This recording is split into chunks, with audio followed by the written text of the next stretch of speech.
오늘의 말씀은 잠언 15장 19절부터 33절까지 말씀입니다. 게으른 자의 길은 가시 울타리 같으나 정직한 자의 길은 대론이라. 지혜로운 아들은 아비를 즐겁게 하여도 미련한 자는 어미를 업신여기느니라. 무지한 자는 미련한 것을 즐겨하여도 명철한 자는 그 길을 바르게 하느니라. 의논이 없으면 경영이 무너지고 지략이 많으면 경영이 성립하느니라. 사람은 그 입의 대답으로 말미암아 기쁨을 얻나니 때에 맞는 말이 얼마나 아름다운고. 지혜로운 자는 위로 향한 생명길로 말미암음으로 그 아래에 있는 수호를 떠나게 되느니라.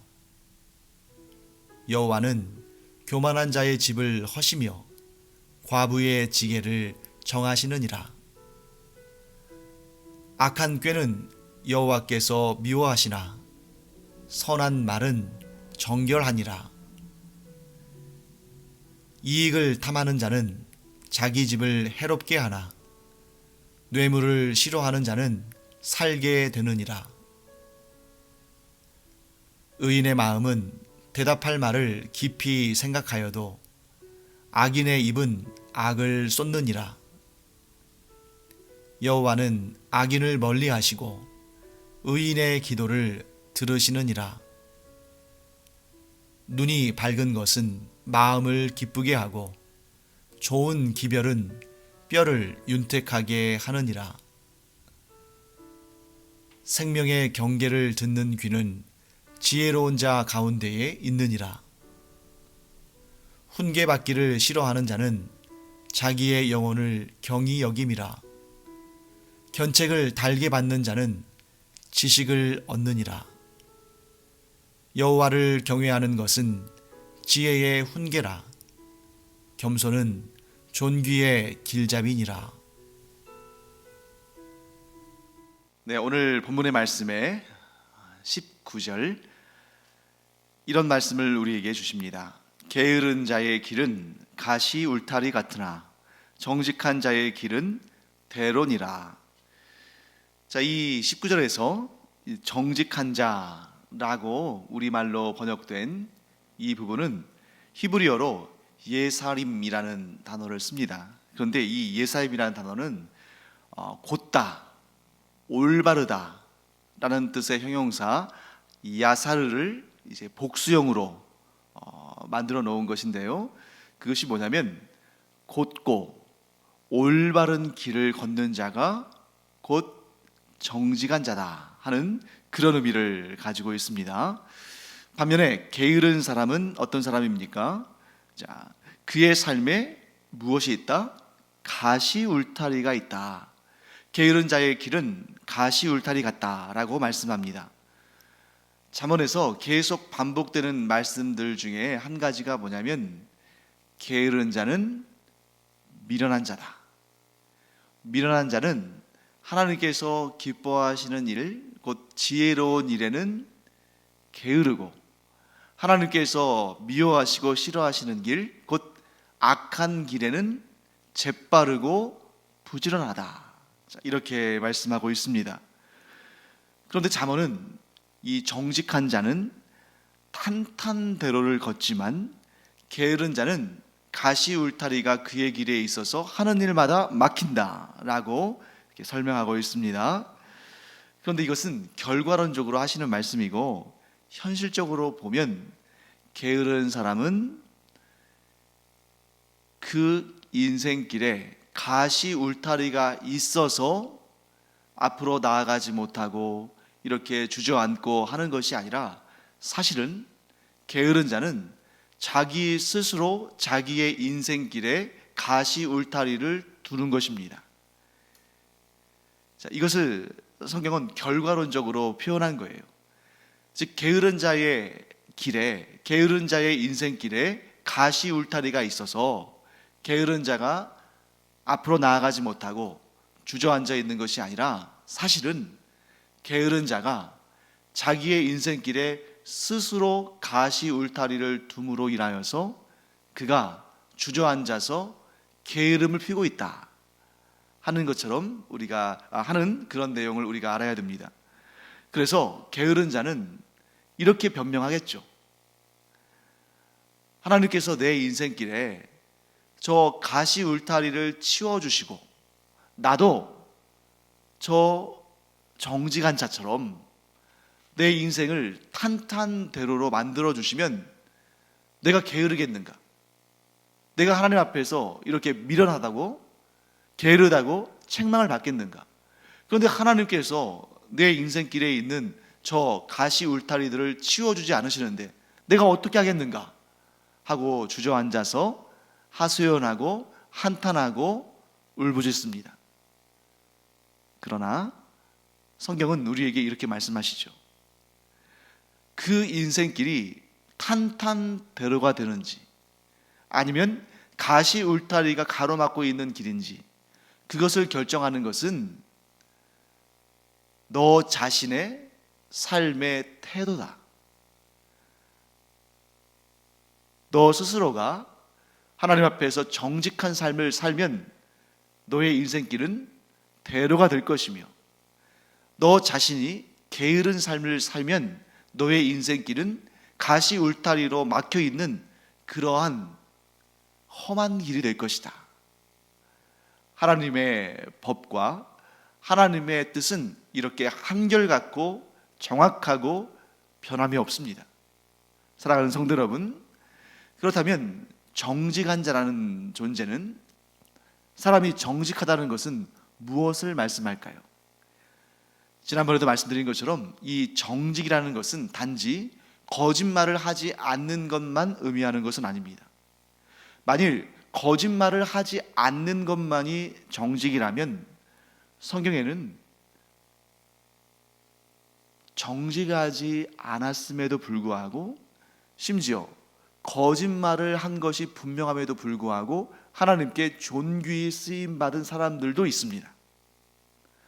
반면에 솔직하게 말했지만 그 말이 경우에 합당하지 않은 말이어서 결국에는 하나님 앞에 책망을 받은 자도 있습니다.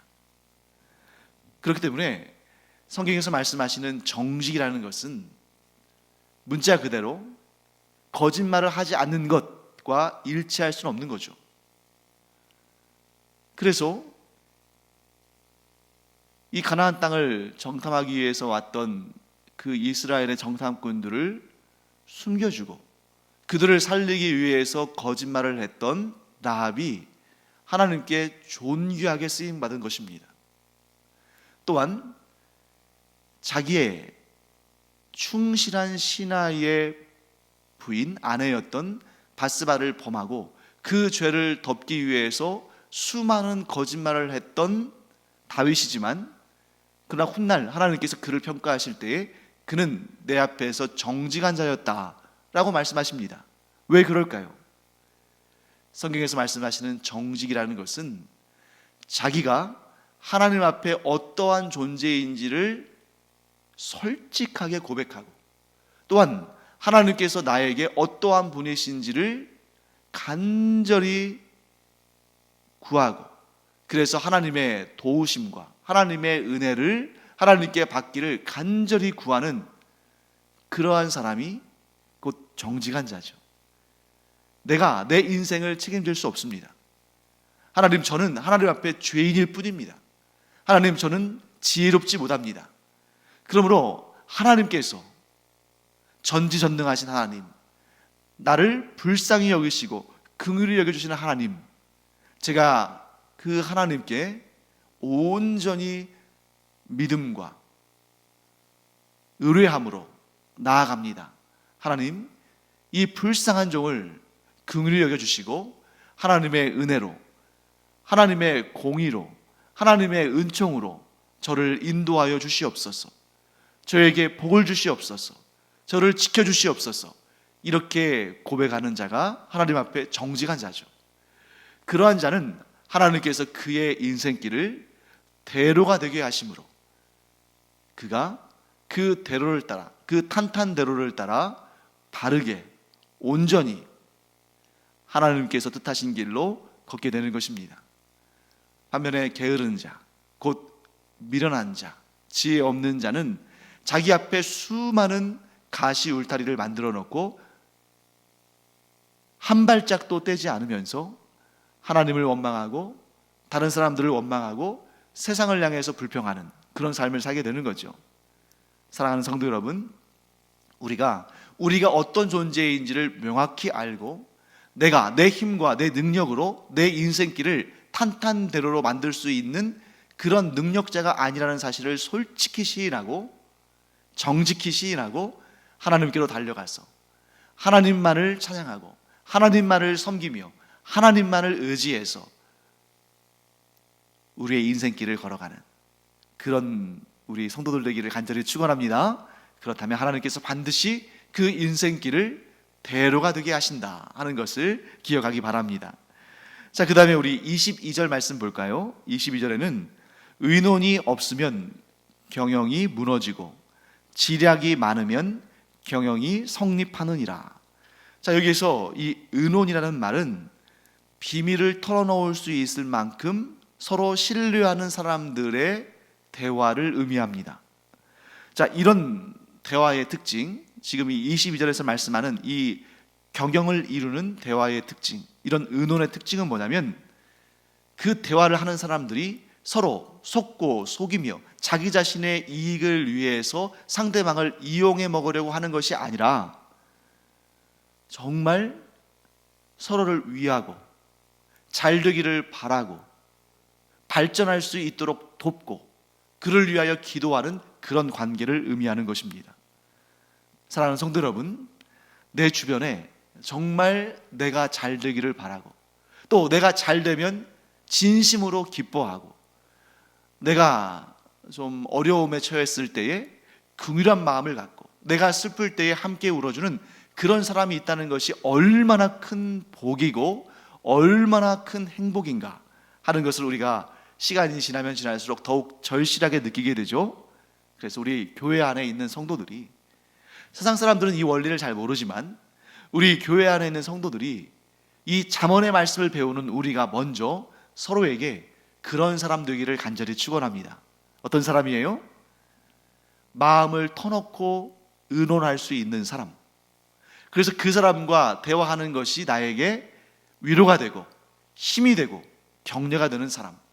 그 사람이 비록 나를 위해서 내 이 지금의 이 상황을 타개하는데 별 도움을 줄 수 없는 그러한 상황이라 할지라도 그의 따뜻한 말 한마디가 나에게 이 현실을 극복할 수 있는 힘이 되어주는 사람, 이런 사람을 하나님께로부터 복으로 받는 우리가 되기를 간절히 축원합니다. 그래서 이런 분들이 주변에 있으면, 우리 성도들이 서로 이러한 사람들이 되어주면 경영이 성립합니다. 즉 나의 뜻과 계획과 추구하는 비전이 이루어집니다. 하지만 그런 사람이 없으면 경영, 곧 나의 뜻과 계획과 비전이 이루어지지 않는 것입니다. 그 다음에 지략이 많으면 경영이 성립하느니라. 이렇게 서로를 위하고 사랑하고 보살피고 돕는 하나님께서 보내주신 귀한 축복의 사람이 나와 함께 한다면, 또 내가 그에게 그런 사람이 되어준다면, 그 사이에서 서로 사랑하며 위하는 사람들 사이에서 그런 의논하는 과정 가운데에서 어떤 일이 발생하냐면 지략이 나옵니다. 서로에 대해서 내가 어떻게 하면 더 많은 것을 얻을까, 내가 어떻게 하면 저 사람을 이용해서 더 나의 유익을 얻게 될까, 이렇게 자기의 이기적인 마음으로, 그런데 그것을 살짝 감추면서 안 그런 것처럼 대화하다 보면 좋은 지략이 나올 수 없죠. 왜요? 어느 한쪽으로만 이익이 몰리게끔 그렇게 생각이 모아지는데 어떻게 그것이 모두에게 좋은 방법을 생각해낼 수 있겠습니까?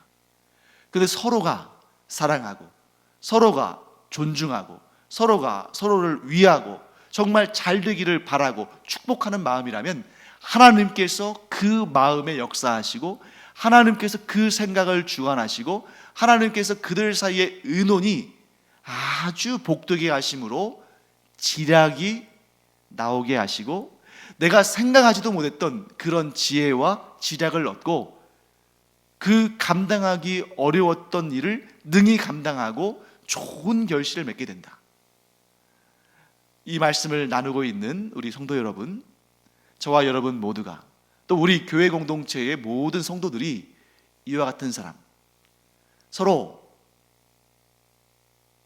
이기적인 마음으로 이용하려고 하는 것이 아니라 진정으로 사랑하고 섬기고 잘 되기를 바라고 그가 잘 되면 나도 기쁘고 그가 잘 안 되면 나도 슬픈 그러한 복된 마음으로, 그런 사랑의 마음으로, 하나된 마음으로 우리가 서로를 의논의 파트너로 삼고 그때 함께 의논하고 함께 대화할 때 그곳에 하나님께서 주시는 지략이 있어서 우리의 경영, 곧 우리가 계획하고 뜻하고 우리가 비전을 품는 그런 일들이 이루어지는 놀라운 역사를 우리가 경험하게 되기를 축원합니다.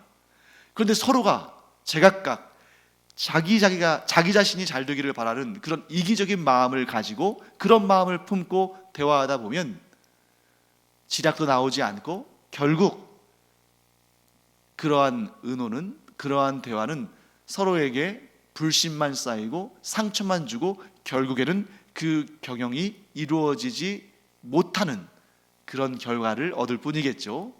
사랑하는 성도 여러분, 우리가 일을 잘하는 것도 중요합니다. 우리가 목표로 한 그 일을 빨리 그리고 잘 이루는 것도 물론 중요합니다. 하지만 일을 잘하기 위해서 사람을 잃어버린다면 그것처럼 지혜롭지 못한 일이 또 있을까? 왜요? 우리가 하는 일들이라는 것이 이 세상을 떠나면 우리가 그 일에 얽매일 일이 뭐가 있겠습니까? 하지만 사람은 물론 우리가 천국 간 다음에 만날 일이 없는 사람들도 있겠습니다만, 그런데 우리가 천국 가서도 영원히 봐야 할 사람들이 많이 있지 않습니까? 특히 교회 안에 있는 성도들은 우리가 천국에서 영원히 함께 교제하며 살아갈 사람들인데 우리가 사람을 잃어버리는 그런 우매한 자들 되지 않기를 축원합니다. 그래서 사람을 대할 때에 가장 먼저 저 사람으로 인해서 내가 어떤 유익을 얻을까 하는 그러한 이기적인 마음을 갖는 것이 아니라 예수님의 마음, 곧 저 사람을 위해서 내가 무슨 도움을 줄 수 있을까, 어떤 은혜를 베풀 수 있을까, 우리가 함께 하나님의 일을 어떻게 잘 감당할 수 있을까, 살려주고 축복하고 격려하고 힘을 모아서 하나님께서 기뻐하시는 일을 행하는 그런 생각을, 그런 의논을 하는 우리 모두가 되기를 축원합니다. 자, 그 다음에 우리 29절 말씀 보실까요? 여호와는 악인을 멀리하시고 의인의 기도를 들으시느니라. 자, 이 말씀은 굉장히 우리로 하여금 조심스럽게도 하면서 소망을 품게도 하는 이중적인 두 가지의 관점에서 해석되어질 수밖에 없는 말씀입니다. 여호와는 악인을 멀리하시고 의인의 기도를 들으시느니라. 먼저 우리가 이렇게 생각할 수 있겠죠. 자, 여호와께서 나와 같은 의인을 가까이 하시고 나를 괴롭히는, 나를 대적하는 악인들을 멀리하시니 여호와 하나님께서 나의 기도를 들으시고 나를 복되게 하실 것이다 하는 그러한 믿음으로 반응할 수 있습니다. 그런데 그것뿐만 아니라 또 다른 관점이 있죠. 내가 혹시, 나의 삶이 혹시 하나님께서 멀리 하시는 악인의 삶은 아닐까? 나의 기도가 하나님 앞에 응답받는 의인의 기도라고 할 수 있을까? 하고 겸비한 자세로 자신을 돌아보는 그런 관점이 있을 수 있습니다. 자, 우리는 이 두 가지 중에 어느 쪽입니까? 나는 전자에 해당합니까? 아니면 후자에 해당합니까? 우리는 이 두 가지 중에 어느 것도 선택할 수 없습니다. 왜냐하면 우리는 이 두 가지를 모두 소유한 사람들이기 때문입니다. 이 두 가지 관점이 우리 안에 모두 있어야 한다는 거죠. 먼저 우리는 예수 그리스도를 구주로 영접하고 하나님의 자녀가 되었습니다. 나의 구주가 의로우신 예수님이시고 나의 아버지가 의로우신 하나님이십니다. 그러니 나는 당연히 의로운 존재죠. 의인이죠. 왜? 나의 주님이 의로우신 예수님이고 나의 아버지가 의로우신 하나님이시니까 나도 의로운 존재가 되는 것이 당연합니다. 그렇습니다. 우리는 하나님 앞에 의롭다 여기심을 받기 때문에 하나님께서는 우리를 가까이 하시고 또한 우리의 기도에 응답하십니다. 그런데 우리가 예수 그리스도의 공로로 하나님의 자녀가 되므로 우리가 의롭다 여기심을 받았지만 만일 우리의 삶이 의로운 하나님의 자녀로서의 삶과는 거리가 멀다면, 아니 오히려 세상 사람들은 하나님의 자녀가 아니니까 이런 의로운 삶과는 담을 쌓고 살 수 있지만 우리는 하나님의 자녀인데, 우리는 예수 그리스도의 제자들인데 우리가 의로운 삶을 살지 않는다면 하나님의 책망은 얼마나 더 클 것인가. 불신자들이야 당연히 그럴 것이니까 그들이 받을 벌을 받게 될 것입니다만 우리에게는 영원한 상과 복이 예비되어 있는데 그 길로 가지 아니하고 세상이 좋아서 세상으로 가고 세상 사람들과 별 다를 바 없는 의롭지 않은 삶을 산다면 우리가 하나님의 근심이 되고 그러한 하나님의 근심이 되는 자의 기도가 과연 하나님께 응답이 될 것인가? 사랑하는 성도 여러분, 우리가 예수 그리스도를 구주로 영접한 것으로 우리의 할 바를 다 했다고 생각하면 큰 오산입니다. 우리의 믿음의 결단은 참으로 중요합니다. 그래서 우리가 의롭다 여기심 받았죠. 하지만 그 다음이 더 중요하죠. 그 다음에 우리는 하나님께서 기뻐하시는 의인의 삶, 의로운 자녀의 삶, 의로운 제자의 삶을 살아야 하는 것입니다. 우리에게는 이제부터는 길고 긴 거룩하고 의로운 삶을 살아야 할 성도의 의무가 생겨난 것입니다.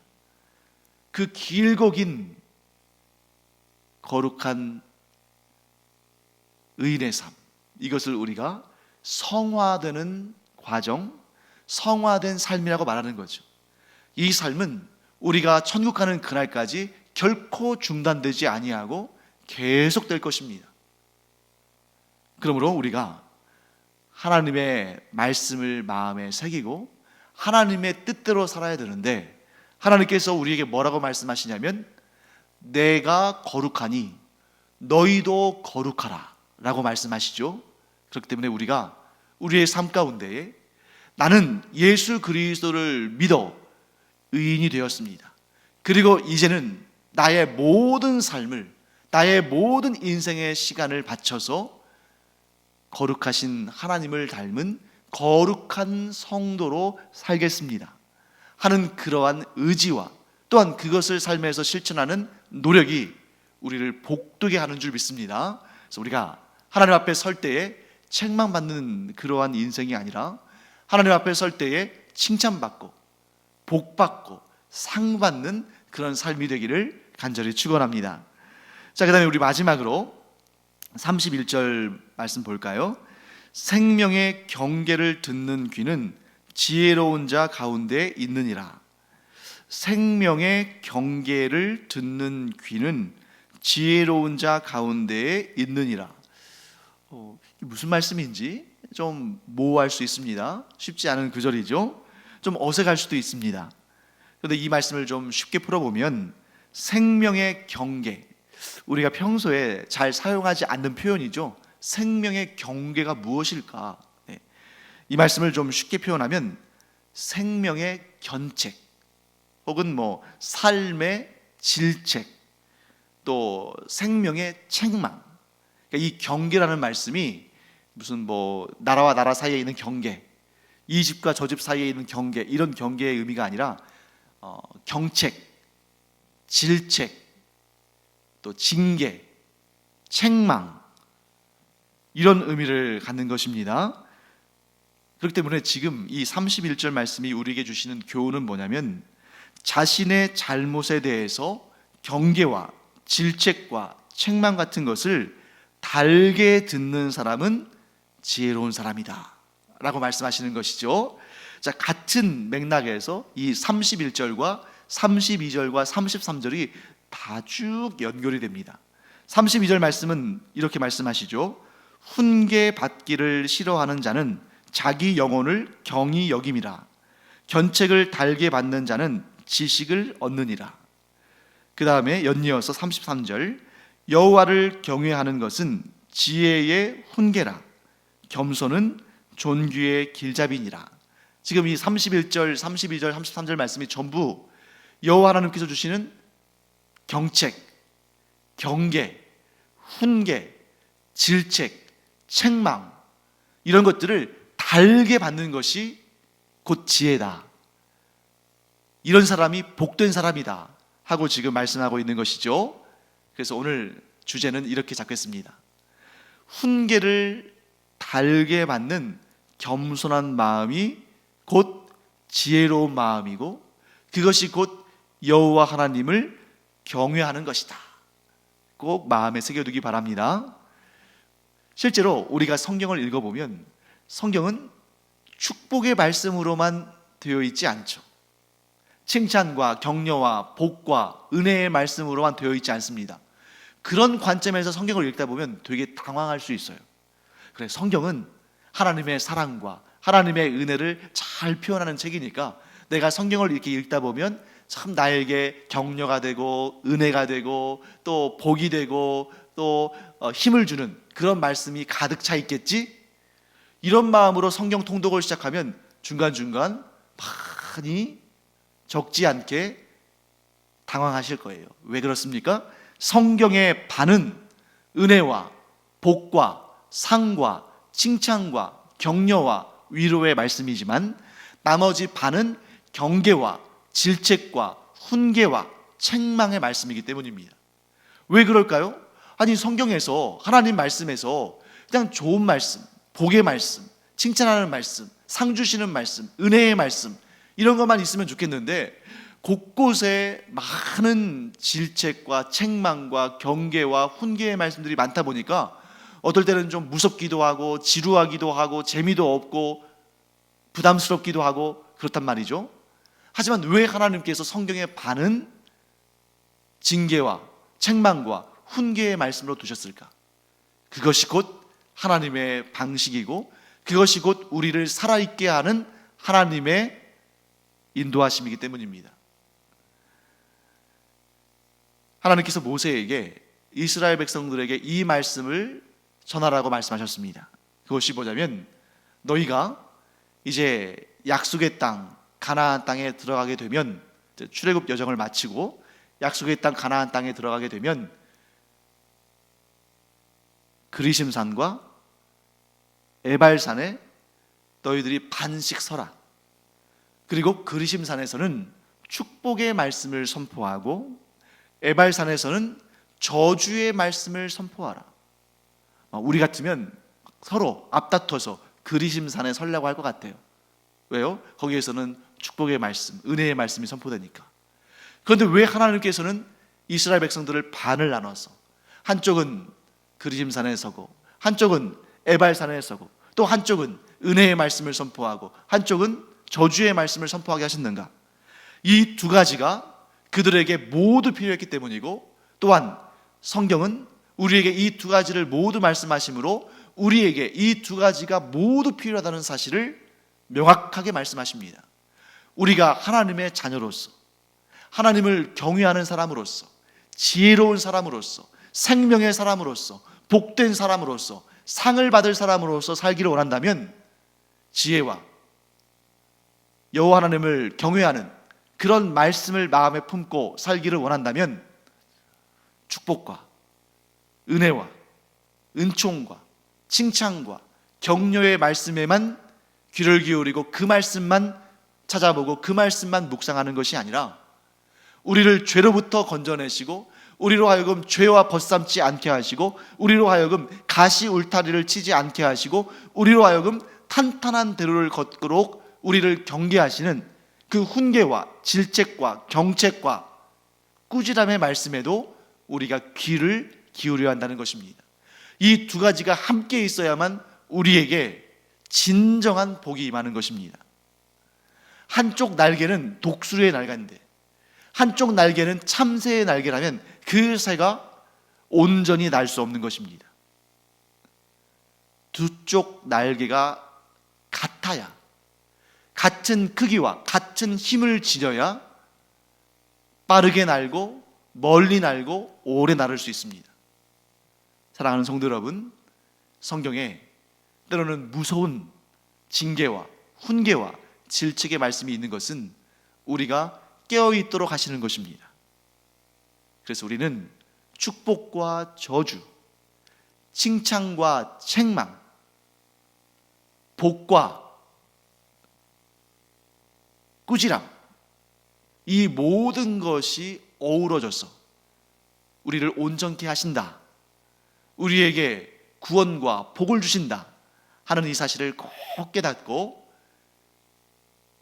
때로는 우리가 좀 무서워하는, 때로는 좀 듣고 싶지 않은 그런 훈계와 질책과 경계의 말씀도 달게 받는 우리가 되기를 축원합니다. 그러할 때에 우리는 지혜로운 자라고 칭찬을 받을 것이고 여호와를 진정 경외하는 자가 될 것입니다.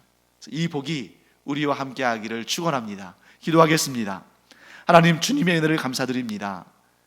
지혜로운 자는 복의 말씀뿐만 아니라 저주의 말씀도 귀 기울여 들으며, 또한 칭찬뿐만 아니라 훈계도 달게 받음으로 말미암아 하나님께서 주시는 풍성한 은혜를 반쪽만이 아니라 온전히 받는 자인 줄 믿습니다. 저희가 그런 자가 되게 하여 주시옵소서. 칭찬만 쫓다가 훈계를 멸시하는 자가 아니라 칭찬과 함께 훈계를 달게 들음으로 하나님 안에서 늘 깨어있는 믿음의 사람들 되게 하여 주시옵소서. 감사드리며 예수님의 이름으로 축복하며 기도합니다. 아멘.